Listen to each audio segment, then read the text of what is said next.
some breaking news. The NFL and the NFLPA, more specifically the NFLPA lawyers that are representing Deshaun Watson in this entire appeal case with the NFL. Originally, it was 6 games. Originally, the world went bananas. Then there was an appeal from the NFL. Roger Goodell appointed the DA, I think, from New Jersey to look into this. Roger Goodell was on the record as saying that the judge, Sue L. Robinson, in her first time representing the NFL court, she said that it was obvious numerous violations, and he even said the word predatory behaviors. It was nonviolent, though, which is why it was 6 games in Sue L. Robinson's mind, but Roger Goodell and the NFL were very public and said that ain't enough, and so was most of the public opinion.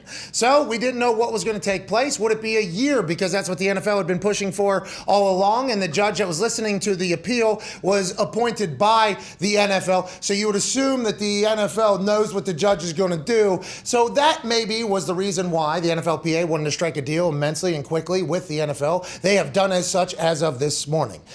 Deshaun Watson will be suspended 11 games, 12 weeks, and fined $5 million. This is official as of this morning. A deal was struck between the NFL and the NFLPA. The disciplinary settlement will now be 11 games, 12 weeks, because the bye's in there, and a $5 million fine, which is half the salary that he made last season. Now, you put the 12 weeks game checks that he will miss. That's an additional $666,666. Oh, really? Interesting number. So it's a $5.666 million fine, inevitably. 11 games, 12 weeks. And his first game back will be in Houston against the Texans. Really? A lot of things have happened here that's going to make a lot of people say, this sounds like a fucking work. His first game back will be in Houston against the Texans. Obviously, the team that he said, I don't want to play here anymore. And then bang,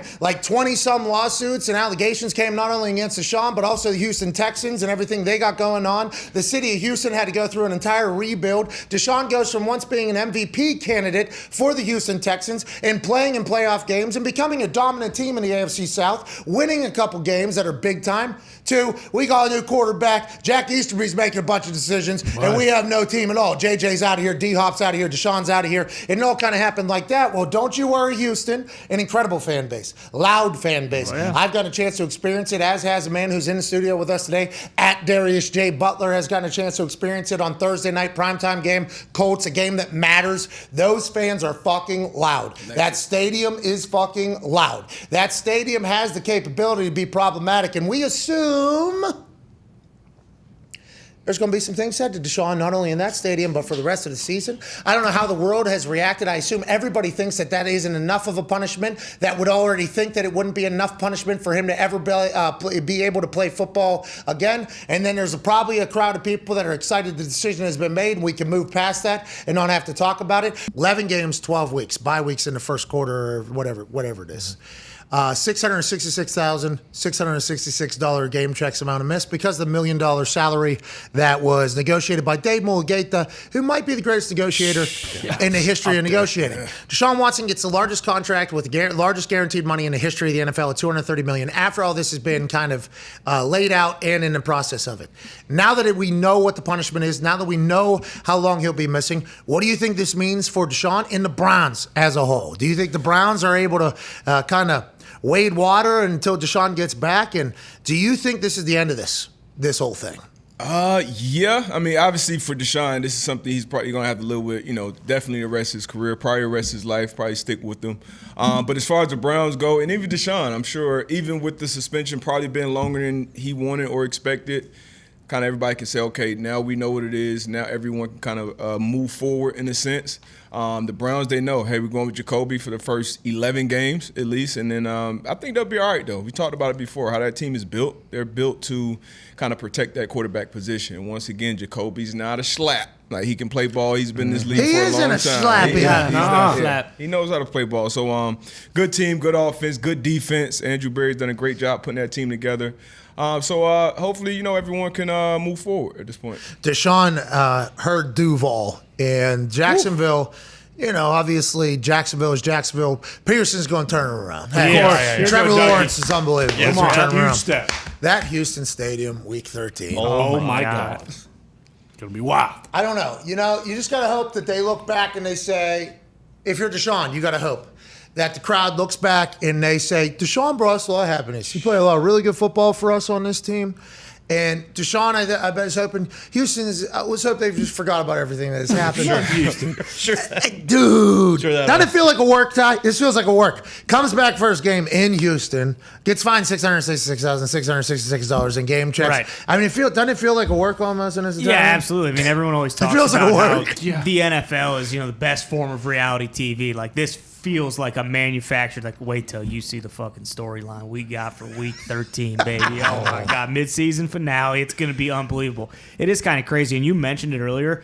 I guess, like, in terms of when we'll stop talking about it, like, do you think it will be, Week 13, it's all the way back. That's what I'm saying. And I guess if he balls out and goes on and, like, then it kind of, gets talked about less because the NFL wants to move on as quick as possible. But, like, Week 13 next year, like, I feel like we're still, like, people are just going to forget about it. Yeah. No way. It's going to be a conversation piece forever. Anytime Deshaun does anything, he'll know that. I mean, obviously saw it in Pittsburgh at a much smaller degree the day the guy retired. Right. Like decades and decades after, and Yeah. a lot of success Two after. I mean, it was brought up yet again, you know what I mean? So just like Darius said, this is going to be a part of Deshaun's life forever. I assume he has recognized that. He has acknowledged that. He had that interview with Aditi where he talked a little bit about how he feels, and I'm sure there'll be... Change his tone a little bit. Yeah, he did. Yeah. He changed it. I'm sure there'll be more of those types of conversations going forward. So we have the Cleveland Browns schedule. If we have the Cleveland Browns schedule and we could pull that up, that would be fantastic because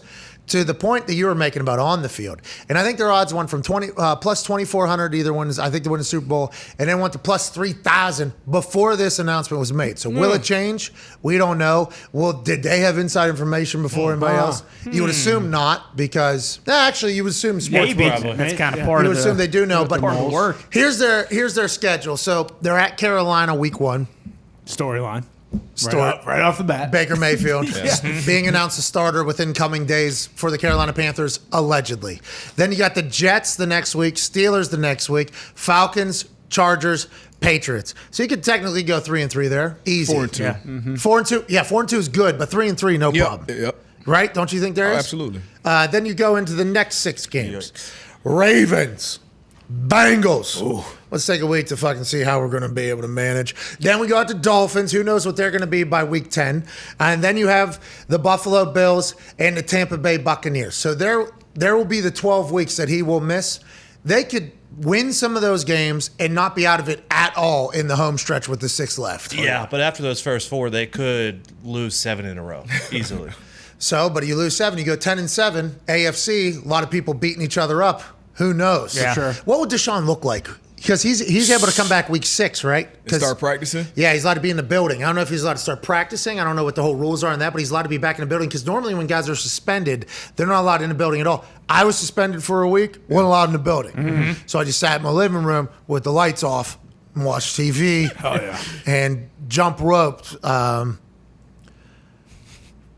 until I'd pass out wearing numerous hoodies and sweats. And then I was jumping rope until I passed out in the dark. Don't talk to anybody. Had a piss test immediately upon my arrival back in there. And I thought that was going to set the tone for the next stage of the substance of abuse program. So I figured if I don't fail any tests at all, this substance of abuse program probably won't be as bad. You know, because That program, that is the worst. I don't know. Whew. Did you do it? No, I mean, come on. Oh, dear. I mean, you know when the fucking tests are coming, man. Like, how do you? Yeah, well, I agree. It's normally a knowledge test. For me, it was It was a different situation. Yeah, it was. You know, usually it's about a 6-week window where the guys starts know, on April 20th. Exactly, 4/20. You know it's going to start. My birthday's about a month before, so that was usually the cutoff day. Little celebratory. And then, you know, if you show it, the best is when you get it on that first day. You get your test. Celebratory. Do it for the year. Yeah. But, you know, so no, I avoided that program. So that's what my suspension was, though. By the way, didn't fail a test. You know, it's here we go. How do you say? Lost 13 pounds. I showed up a new person. I showed up at 215, maybe 216. Shredded. I was shredded, yeah. But I looked very thin. I just for 7 days talked to nobody, just jump rope the entire time. Passed the test. Still got maximum penalty. 27 months. How you doing? Keep it moving. I said, well, I didn't fail a test. What do we even? I thought that's what phase 1 was for. Phase 1, stage 1. If you graduate, you're done. You don't fail any tests. You check in. You do the whole thing. You meet with your advisor weekly. You do it all right. Like, what's the purpose of even having this if you can't even graduate out of it? They said you should have threw up at some point in your evening. So we think 27 months is the right thing. I'm like, well, fuck off. Come on. I was on my way back to Pittsburgh to celebrate me getting out of it. So I just thought I was out of it because it was like a month or whatever. It might have been a bye week or something. Or no, it couldn't have been a bye week. It had to be off season. So maybe it was 3 months it happened. And I was driving back to Pittsburgh to celebrate me getting out of the thing. Like, man, I've been locked down for like 3 months. Little did I know what was about to come, another 2 fucking years. But yeah, I was going back to Pittsburgh. While I was on the road, I get the call. And I had to pull over the side of the fucking highway and do, what type of doctor are you? Like that. And then turn around and I had another 2 years. It was terrible. But yeah, normally when you're suspended, can't go in the building.